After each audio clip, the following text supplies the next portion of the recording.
Hello friends, स्वागत है आपका आरके क्लासेस में। दोस्तों, बीपीएससी प्रीवियस ईयर क्वेश्चन की सीरीज़ में आज हम लोग देखने वाले हैं भारत में जो है कृषि विपणन क्या है, इसकी क्या कमजोरियां हैं। साथ ही यह भी जानेंगे कि बिहार सरकार द्वारा इसके सुधार हेतु क्या क्या उपाय किए जा रहे हैं।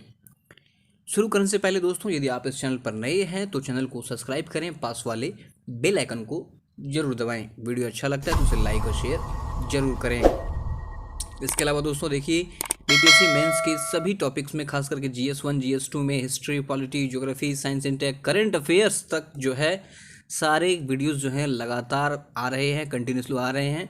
अगर आपने उसे नहीं देखा है तो उसे जाकर प्लेलिस्ट में ज़रूर देखें। इसके अलावा कोई टॉपिक अगर आप चाहते हैं कि इस टॉपिक पर वीडियो होनी चाहिए तो उसको भी कमेंट करें, ठीक है। तो चलिए शुरू करते हैं आज का अपना टॉपिक।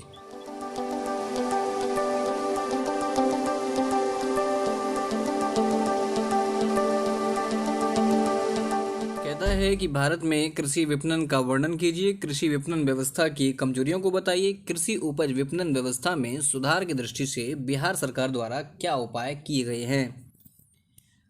उत्पादकों द्वारा उत्पादित अधिशेष उत्पादों को अंततः उपभोक्ता तक पहुंचाया जाता है।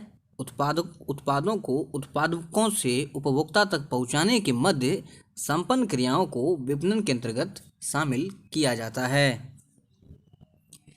कृषि विपणन अर्थात कृषि उपज के विपणन का अभिप्राय उन समस्त गतिविधियों एवं क्रियाओं से लगाया जाता है जो कृषि से उत्पन्न खाद्य पदार्थ और कृषि संबंधी कच्चे माल को खेतों तथा बागों से उठाकर अंतिम उपभोक्ता तक पहुंचाने के बीच संपन्न किया जाता है।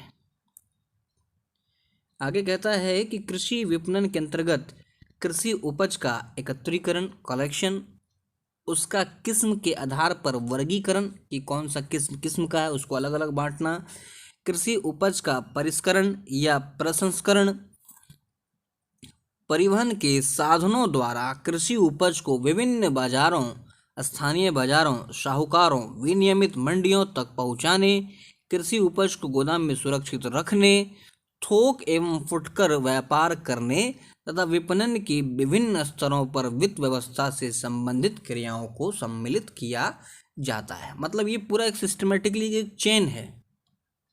कहता है कि वर्तमान में भारत में कृषि विपणन की 4 प्रणालियां प्रचलित है। पहला है ग्रामीण स्तर पर विक्रय। इसके अंतर्गत किसान गांव में ही अपने अधिशेष को सूदखोरों, महाजनों या व्यापारियों को बहुत कम कीमत पर बेच देते हैं। अर्थात जो अधिशेष मतलब जो एक्स्ट्रा हो गया है, ये सूदखोर या व्यापारी स्वतंत्र रूप से या किसी बड़े सौदागर के एजेंट के रूप में कार्य करते हैं। भारत में 50% से अधिक कृषि उत्पाद संगठित बाजार के अभाव में ऐसे ही बेच दिए जाते हैं। और इसमें क्या होता है कि जिसको फ़ायदा मिलना चाहिए, जो उसका रियल हकदार है, उन्हें नहीं मिल पाता है। उसके रियल हकदार केवल और केवल किसान ही है। इसलिए जो है सारा कुछ वही करते हैं, लेकिन देख रहे हैं कि एक बड़ा जो है एक कम्युनिटी, बड़ा एक अमाउंट जो है 50% जो है ऐसे ही बिक जाता है, जिसमें कि फ़ायदा होता है सूदखोर दलालों को या जो कंपनी के एजेंट के रूप में काम करते हैं। अगला कहता है कि बाजारों में विक्रय। किसान अपने अधिशेष को साप्ताहिक हाट, बाजार या वार्षिक मेले में बेचते हैं। ये भी सही है। नंबर 3 है मंडी में विक्रय। कहता है यह विपणन का तीसरा तरीका है। पूरे भारत के छोटे बड़े शहरों में 1700 मंडी स्थित है, जिसमें किसान अपना अधिशेष ब्रोकर्स, दलाल के माध्यम से थोक विक्रेताओं को बेचते हैं। थोक विक्रेता खुदरा विक्रेता को बेचते हैं और खुदरा विक्रेता से अंततः जो है उपभोक्ता तक जो है उत्पाद पहुंच जाता है, मतलब हम लोग तक आ जाता है। किसानों ने बड़े होलसेलर वाले को दे दिया, होलसेलर वालों ने फिर जो है किसी छोटे शॉप वाले को दिया, फिर वहाँ से हम लोग लाते हैं तो फाइनली हमें मिलता है। नेक्स्ट है सहकारी विपणन, कोऑपरेटिव मार्केटिंग। कहता है यह विपणन का चौथा तरीका है, जिसमें कृषक अधिशेष को सामूहिक रूप से बेचने के लिए विपणन समितियां बनाते हैं, ताकि सामूहिक सौदेबाजी का लाभ उठाकर उपज को बेहतर मूल्य पर बेचा जा सके। तो ये 4 इसके प्रमुख टाइप थे। अब देखते हैं भारत में कृषि विपणन व्यवस्था की 7 व्यवस्था की कमजोरियाँ। पहला है विविधतापूर्ण विक्रय, अर्थात आज़ादी के 7 दशक बाद भी औसत कृषि इतना गरीब एवं ऋण के जाल में जकड़ा हुआ है कि उसमें इतनी क्षमता नहीं होती कि वह अपनी फसल का उचित मूल्य प्राप्त करने के लिए इंतजार कर सके। मान लेते हैं जैसे इसमें क्या है कि आप हमारे या किसानों के साथ इतनी प्रॉब्लम होती है कि उन्हें उनके पास हर चीज़ का अभाव रहता है, तो उन्हें मजबूरी में जो है कौड़ियों के दाम में उन्हें बेचना पड़ता है। और फिर उसी से जो है आप ये देखिए ना कि जब वो मार्केट में आ जाता है, फाइनली आपके हाथ में आता है, तो उसका क्या रेट पड़ता है। तो इससे किसको फ़ायदा हो रहा है? बीज वालियों को फ़ायदा हो रहा है।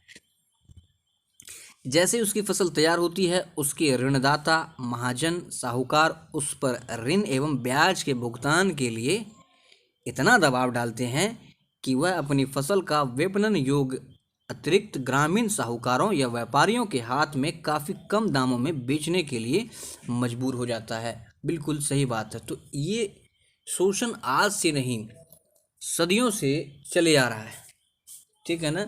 आपकी फसल तैयार नहीं हुई कि आपको जो है तगादा मिलना शुरू हो गया, और ये एक तरह से ऐसा सिस्टम बन चुका है जिस पर कि जो है कोई ध्यान नहीं देना चाहता, कोई बात नहीं करना चाहता। इसलिए कहीं ना कहीं किसानों की वर्तमान में स्थिति दयनीय बनी हुई है, और वर्तमान में क्या हाल है ये हम लोग सब जानते ही हैं। आगे देखते हैं। अगला है भंडारण सुविधाओं का अभाव। सामान्यतः भारतीय कृषकों के पास अपनी उपज को धूप, बरसात एवं नमी से सुरक्षित रखने के लिए आधुनिक एवं पक्के गोदामों एवं भंडार गृह की व्यवस्था नहीं होती, जिस कारण उनकी फसल का 10 से 20% भाग चूहों, चींटी एवं अन्य कीटों के द्वारा नष्ट कर दिया जाता है, तथा कुछ भाग जो है धूप, बरसात, नमी के कारण भी खराब हो जाता है। इसके अलावा प्राकृतिक मार भी होती ही है। अगला कहता है परिवहन व्यवस्था की दुर्दशा। यातायात एवं परिवहन की समुचित व्यवस्था न होने के कारण भारतीय कृषकों को फसल को मंडी तक ले जाने में बाधा उत्पन्न होती है। जो ग्रामीण अवसंरचना है उसका पूर्णतः विकास नहीं हुआ है। फलतः अधिकांश कृषक अपने विपणन योग्य आंतरिक को ग्रामीण स्तर पर ही स्थानीय व्यापारी एवं साहूकारों को कम मूल्य पर बेचने में सुविधा का अनुभव करते हैं। इस तरह उन्हें अपने उत्पाद का उचित मूल्य नहीं मिल पाता। मतलब क्या है कि अगर डायरेक्ट एक बल्क में बेचें या बड़े बाज़ार में बेचेंगे तो उन्हें कुछ उचित दाम या ज़्यादा दाम मिलेगा, लेकिन वे अपने आसपास के क्षेत्रों में ही उन्हें बेच देते हैं, क्योंकि उनकी भी मजबूरी होती है, परिवहन का अभाव होता है, और वो लेकर के जो बड़े व्यापारी हैं उनसे खरीदते हैं काफ़ी कम दाम पर, फिर वो आगे उसे ऊंचे दामों पर बेचते हैं। कहता है कि मंडियों में माल के विक्रय की लंबी प्रतीक्षा। विपणन संबंधी बुरी परिस्थितियों के कारण किसानों को मंडी जाकर विक्रय के लिए काफ़ी प्रतीक्षा करनी पड़ती है, और इस क्रम में माल की चोरी एवं गुणवत्ता में कमी होने वाली हानि को उन्हें स्वयं वहन करना पड़ता है। मतलब ये जो देख रहे हैं यहाँ पर मोस्टली बड़े बड़े जो हैं साहूकारों की चलती है, दलालों की चलती है, एजेंटों की चलती है।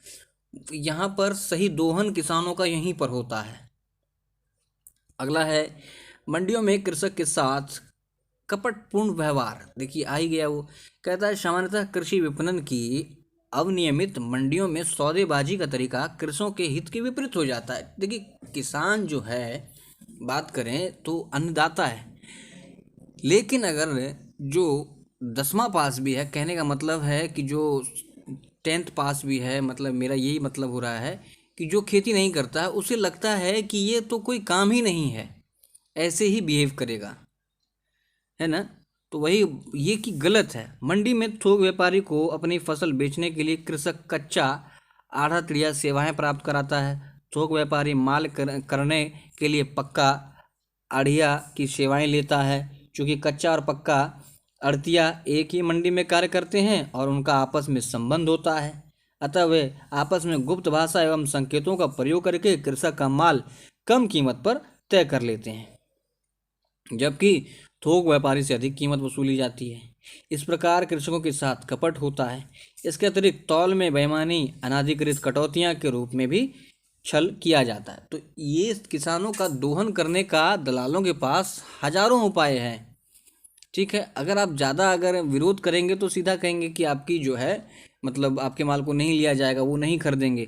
तो किसान भी सोचते हैं कि चलो पूरी तरह से नुकसान होने से बढ़िया है कि कम ही नुकसान हो। लेकिन ऐसे दलालों पर नकल कसने की कोई भी व्यवस्था नहीं की गई है।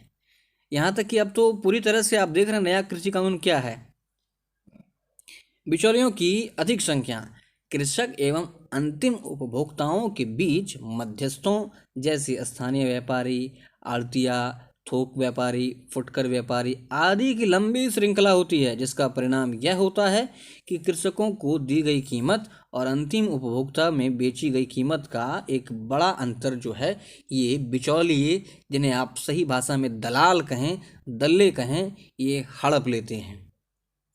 ठीक है। किसानों की स्थिति का अगर आज कोई सबसे बड़ा जिम्मेदार है तो वो दल्ले हैं, वो दलाल हैं। दूसरा, अगर इसमें नुकसान है, किसानों की आज स्थिति में सुधार नहीं हुआ है 70 सालों के बाद भी, तो सरकार और ये दलालों के कारण नहीं हो पाया है।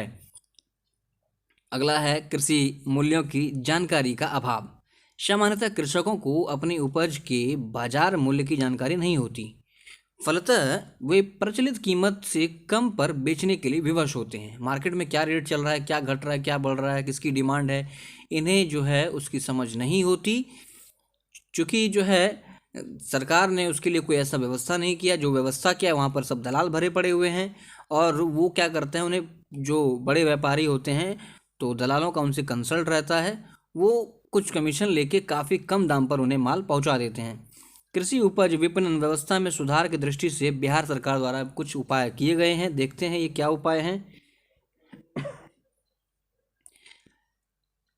परिवहन सुविधा दुरुस्त करने के लिए सड़कों, पुल पुलिया का बड़े पैमाने पर निर्माण किया गया है। मुख्यमंत्री ग्राम सड़क योजना, मुख्यमंत्री सेतु योजना आदि। कहता है कि प्रत्येक पंचायत में भंडारण गृह का निर्माण कराया जा रहा है।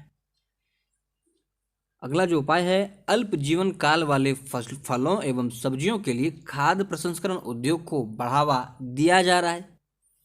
इस प्रक्रिया द्वारा मूल्यवर्धन होता है। कृषि विपणन को मजबूत करने के लिए जीविका का सहारा लिया जा रहा है। जीविका को शाख मुहैया कराकर विभिन्न प्रकार के अचार, पापड़, पेय पदार्थ आदि का उत्पादन कर सीधे मंडियों तक पहुंचाया जा रहा है। आगे कहता है कि बिहार सरकार द्वारा किसानों को समय पर प्रशिक्षण दिया जा रहा है एवं अनेक माध्यमों से सूचना प्रौद्योगिकी माध्यमों से सूचनाएं जो हैं ये पहुंचाई जा रही है।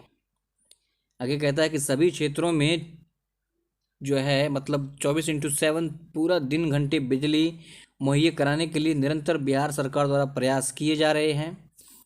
पैक्स को जो है सुदृढ़ किया जा रहा है। बिहार दुग्ध सहकारी संघ लिमिटेड कॉम्फेड का गठन आदि किया गया है।